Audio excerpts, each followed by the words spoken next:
Salve, sono Francesca. Siamo in Friuli Venezia Giulia, nelle Prealpi Carniche, in Valcellina, sul lago di Barcis, luogo del cuore di coloro che lo hanno visitato e che ne hanno apprezzato il paesaggio e il patrimonio storico-culturale. Ti propongo una passeggiata dal centro di Barcis alla borgata di Predaia, descritta in uno dei miei libri dedicati al cammino lento nelle piccole borgate distanti dal centro turistico, poco note e poco frequentate, ricche di bellezze da scoprire. Il cammino è agevole, inizia dalle sponde del lago e conduce in salita alla borgata di Predaia, ubicata sulle pendici montane a nord-ovest del centro di Barcis, su una terrazza affacciata sulla valle. Dal lungolago raggiungiamo la piazzetta presso il municipio di Barcis, con vista sul campanile della chiesa di San Giovanni Battista che si innalza nel paesaggio. Una foto d'epoca del medico Pietro Vanni documenta il luogo nel 1912. Sostiamo innanzi alla fontana. Una lapide ricorda dolorose vicende del secondo conflitto mondiale, quando la Valcellina faceva parte della vasta zona libera alpina controllata dai partigiani.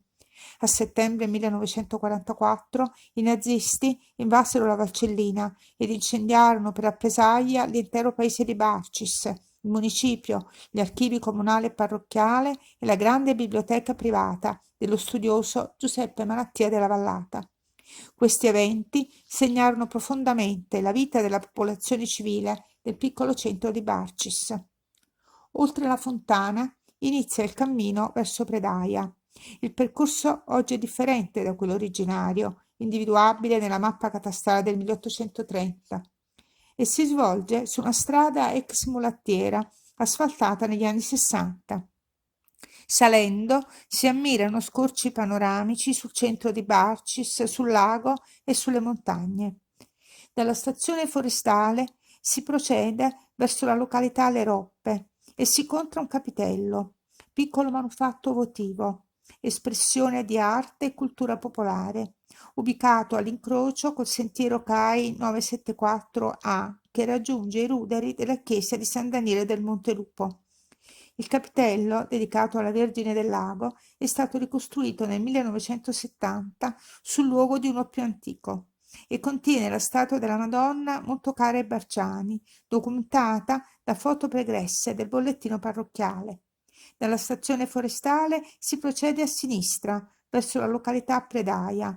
Il percorso attraversa zone boscose, con ampi scorci panoramici verso il lago di Barcis.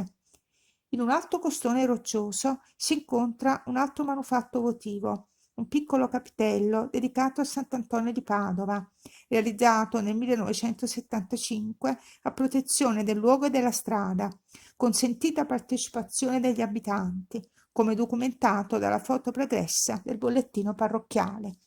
Il capitello è rivolto verso il paesaggio della valle di Barcis, verso il lago e la confluenza del torrente Cellina. Salendo a sinistra su un costone roccioso strapiomante, il panorama si apre sul centro di Barcis e sul lago. Giungiamo alla borgata di Predaia, piccola aggregazione spontanea di case, originariamente sostenute da economia agro-silvopastorale, oggi non più stabilmente abitate, attestate su una terrazza soleggiata con prati ed aree coltivate ad orti e giardini nella bella stagione.